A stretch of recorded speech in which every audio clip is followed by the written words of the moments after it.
This is an interesting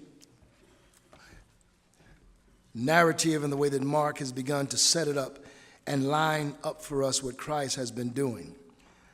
I think it's helpful, too, to know that you and I live in a world that based upon our experiences of people, as people in this life, as people in this world, one of the things we are clear about is that we know that illness and death are parts of the normal ebbs and flows of life.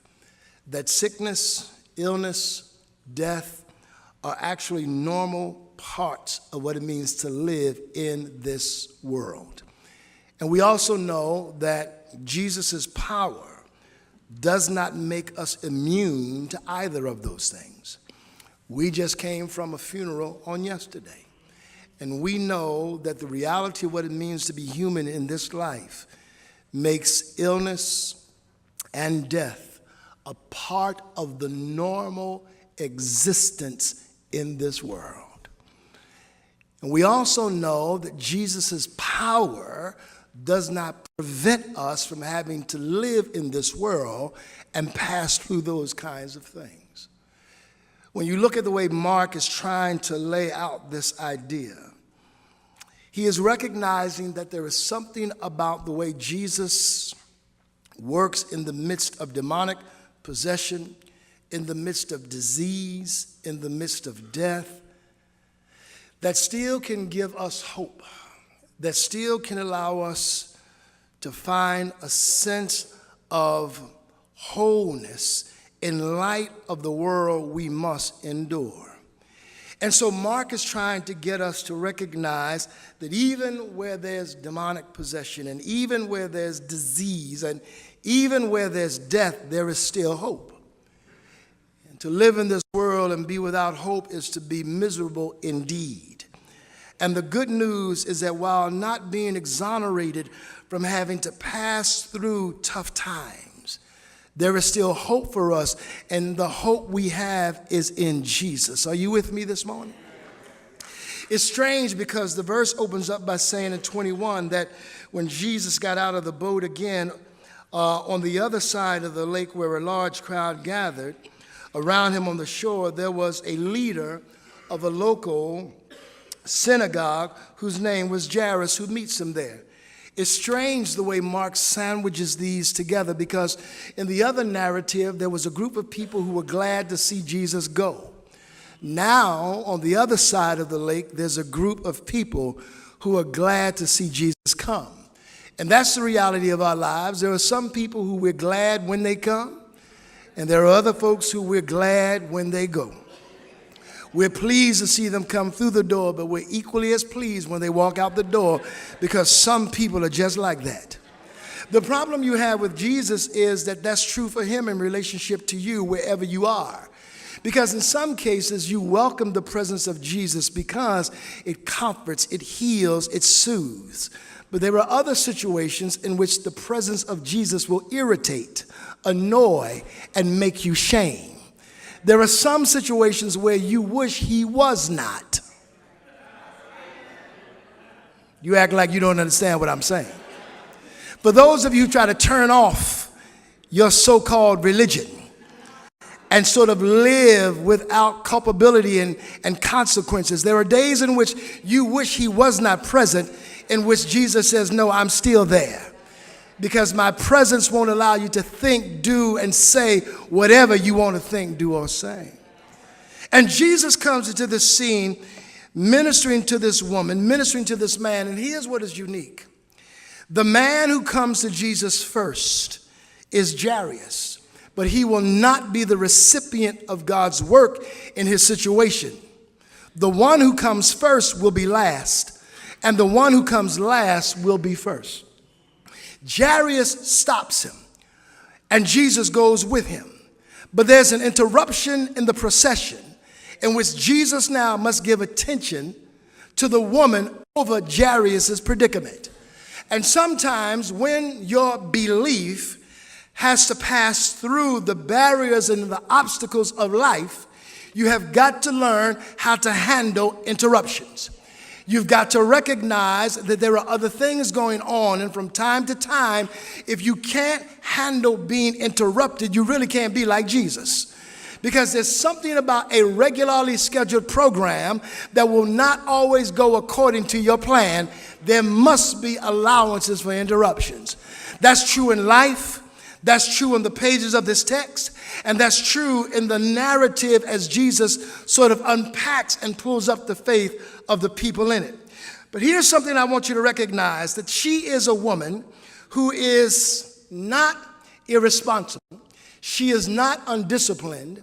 She is a woman who is poor, and she's not poor because of any of those aforementioned reasons. She's poor because she has spent every dime she had trying to get better. For 12 years, she's tried to go after doctors who have done nothing more than take her money and not provide a cure. For 12 years, she's suffered the indignity inside the synagogue and in the larger society as being pronounced unclean, meaning she can't go to church, and untouchable, meaning she can't go to the club. She can't go anywhere because she has been pronounced by virtue of her issue as somebody who is untouchable and beyond the pale of even the synagogue. And the text takes this woman and says not that she has a name, but that she has an issue. And you live in a world where there are sometimes people who will define you on the basis of your problem and not your personhood. Jairus has a name, and Jairus has a title, and Jairus has a position, and Jairus has prominence. But all she is a woman with an issue of blood. And there are some people who will only identify you on the basis of your problem, and you become anonymous only by virtue of the fact that you present a problem to the rest of us. It's at that moment when you've got to realize that the world can't define who you are, that people can't give you your significance, that no matter what they say and no matter what they think, you have a posture of prominence and priority in the eyes of God, no matter what your problem, and your identity is not as an issue, your identity is as an individual in need of Christ. In fact, when you look at Jairus and you look at the woman, the reality of the text that points to the greatness of our God is that he accepts both. And no matter whether you are high or low, you still need Jesus. No matter whether or not you've got resources or are absent resources, you still need somebody to work in your situation because you can't do it all by yourself. Have I got a witness?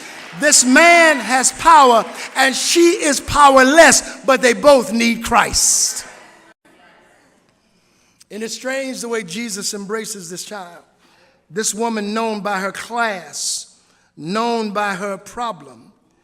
The Bible says that Jesus meets her and begins the process of allowing her healing to take place as she touches him. When you believe and you have to persevere through obstacles, sometimes your faith has to transition and Christ has a way of bringing it up.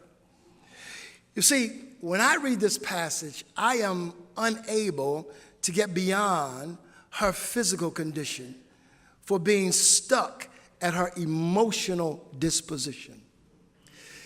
See, I don't think you can have an issue for 12 years and it not mess with your mind. You see, for me, this is not about the healing of just her body. You can't spend every dime you got on cures and continue to be disappointed and assume that the only thing Jesus wants to heal is the body. There are those of you who believe that because we've gone through the fall, our bodies alone have gone through the fall, which is why our hair turns gray, our eyes grow dim, our backs arch, we walk slower, because as a result of the fall, we now move towards the grave. And you believe that physically, but you don't believe that's true emotionally.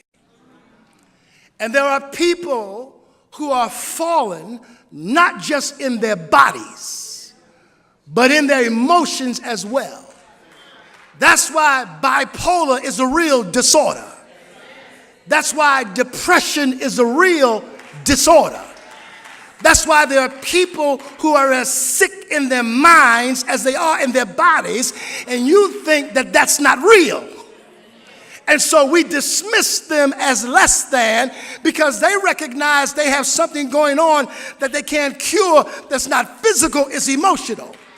And Jesus reaches down into this woman's life to help us to understand, I don't just fix bodies. I can fix minds as well. And people who struggle with depression and people who have psychotic issues, I can fix that just like I can fix a body. Sometimes you remain in secrecy because you're afraid of what everybody else will think if they know you struggle with depression, if you struggle with issues of inferiority. You feel like I can't testify about that because nobody thinks that's legitimate. Come see a man who, no matter what anybody else says, he's got the cure for what can ail you. He can make your body whole. He can make your mind whole. And he wants to meet the emotional disorders and pain as well as the physical. You can't tell me that this woman does not have some psychological issue. And yet I admire her because she could have rationalized away the need to get to Jesus. She could have said, Jairus came first. I need to back off. She could have said, you know what, I've been struggling with this for 12 years, and it's not right for me to come to Jesus last. I should have come to him first. But because I didn't come to him first, then I don't think I'm entitled to anything that he might have to give to me. Let me tell you something. You can come to Jesus as a last resort and he'll still respond. Don't let anybody tell you that if you come to him last, you're abusing and using him. No, you can come to him as a last resort when you don't have another way out. And he'll still respond to you the same way he responds to this woman. Do I have a witness anyway? You know, if you would stop lying on a Sunday morning, that you tried a whole lot of other things, and none of them worked until one day you met the master. And the good news is that he didn't turn you away. He brought you in and did what only the Lord can do. Do I have a witness anywhere? The healing of this woman is in relationship to a faith that is not necessarily stellar. She comes in stealth mode, trying to hide the public shame and ridicule that would have been associated with her condition. And yet, in spite of the fact that she comes with something less than grandiose faith, it is real. She comes to Jesus, grabbing the hem of his garment, King James Version, touching his robe, New Living Translation. And some have argued that this has something to do with the more mystical Roman Greco idea of magical healing. Others have connected it to the Hebrew idea of touching a person's garment and thereby touching the person. When David is cutting off the edges of Saul's robe, the assumption he feels is that he has actually harmed Saul, because to touch the robe was to touch the person. I'm not prepared to engage in that debate, right or wrong, good or bad. What I'm clear about is that this faith is not as stellar as some would make us believe, and yet it's not rejected, because even though it might appear to be weak, timid, and partly superstitious, just to make the move to go to Jesus was enough to receive the benefit. Don't let anybody tell you that you have to have great faith. You see, the faith that you must have is not amount-centered. The misnomer in Christian circles is that one person has a quart, somebody else has a gallon, somebody else has a 5. It's not the amount of faith you have. It's in whom your faith is placed. Because if you have a little faith placed in the right person, you can find more accomplished than a lot of faith in the wrong person. And Jesus can take a spark and fan it into a flame if the faith is authentically directed towards him. This is the great news about Jairus and this woman. They're coming in their worst condition, and yet watching God take small faith and expand it. And I used to believe as a Christian growing up that somehow I needed a whole lot of faith. And what I discovered was, no, the problem is not having a lot of faith. The problem is in whom your faith is placed. Doctors have failed her, but she's come to recognize there's something about this Galilean. And notice, after having touched Jesus, in verse 30, he realizes at once that healing power had gone out from him. And so he turned around in the crowd and asked, "Who touched my robe?" His disciples said to him, "Look at this crowd pressing around you. How can you ask, 'Who touched me?'" But he kept on looking around to see who had done it. And then the frightened woman, trembling at the realization of what had happened to her, came and fell to her knees in front of him and told him what she had done. And he said to her, "Daughter, your faith has made you well. Go in peace. Your suffering is over."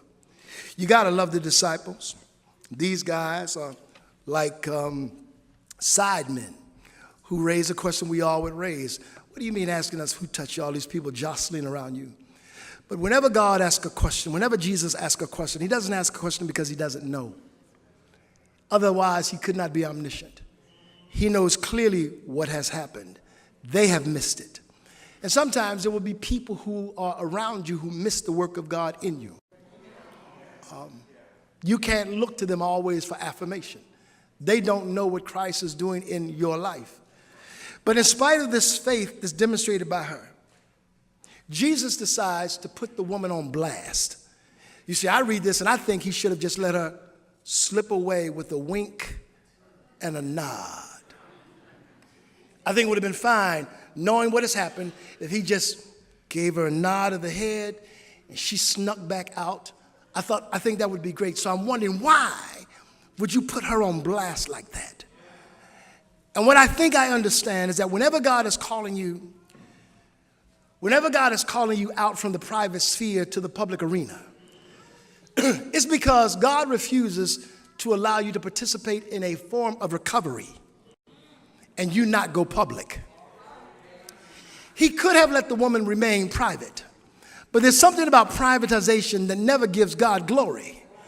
And when God has been the source of your recovery program, then you've got to be responsible enough to tell the world publicly that it was nobody but Jesus that allowed for her to recover. And so he draws her in order to send her back out, because now she's got something that she's got to tell the world. You see, the relationship of Jesus with all of us is such that he doesn't want to just be a healer. He wants to make you whole. That's why he used the word peace, shalom. And that's why he changed her from being anonymous to having a more intimate name, daughter, because what he's always about is the intimacy of a relationship, not just being one thing or another. Come on, say with me. He doesn't just want to heal. He wants to make her whole, psychologically, emotionally, physically, in terms of prosperity, in terms of security. And then once he's done that, he wants to redeposit her back into the world that has rejected her. If he had only healed her privately, she could have walked away and nobody else would have known what had taken place in her life. He knew that to heal her was not going to be enough, that I've got to reinsert her into the society so they can stop calling her by her issue and start identifying her according to what I've done in her life. And if I let her slip away with an anonymity, I've got to make her go public. And that's why he said, I need you to know, I know who you are. And now that you know who I am, tell somebody that it's the Lord who's made you whole. There's the strange providence of God that when faith is being utilized, faith does not have to be perfect. Imperfect faith, timid faith, not fully developed faith is something that still opens the door to people who are powerless and gives them God's power. He takes a powerless woman and a faith that is still being developed and gives her power. Because the faith that opens the door to God's power is not necessarily great. It just has to be authentic. And that faith is always a faith that's got to persevere beyond some obstacles. She's going beyond shame, being ostracized socially. She's got to persevere through all of those things. And sometimes what the devil will do is make you so ashamed of your situation that it steals your ability to keep persevering. When what he does is take that faith and say, now I want you to persevere beyond the boundaries. Why? Sometimes you can't wait for the water to part before you step in. Sometimes you got the rabbinical tradition that records Exodus 14. The rabbinical tradition describes Israel passing through the Red Sea and the Jordan experience with water getting up to their nostrils. If you stand on the shore waiting for the Jordan to part, you will never step in. And if you never step in, you'll never see what God would have done. Because sometimes you can't wait for the water to part. You step in while it's still running and trust God to do what God said he would do, even if you're drowned.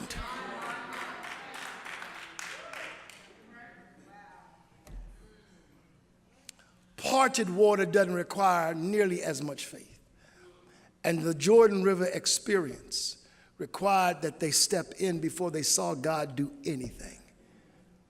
But sometimes faith that goes beyond these boundaries and obstacles has to do that. Lastly, it always has an action. You see, there's no such thing as faith that doesn't have an action. I'm not sure how much faith you think you have, but I'm here to tell you, you don't need as much as you think. No matter how small it is, if it's placed in Jesus as the source, you can see God do some incredible things. Do I have a witness?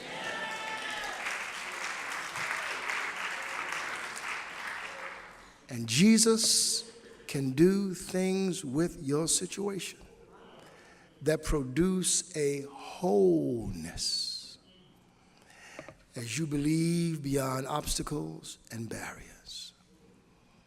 The interruptions would have challenged even this man's faith. And the crowd would have certainly been an obstacle and a challenge to this woman's faith. But if you're going to believe beyond the obstacles, you need a faith that is solely, squarely placed in Jesus as the source. You need a faith that is clearly action-oriented and not lip service. And you'll see God do some things that will astound you and give you a word for the world about how great he really is. Go, daughter. Your suffering has ended. Isn't that good news? Isn't that good news?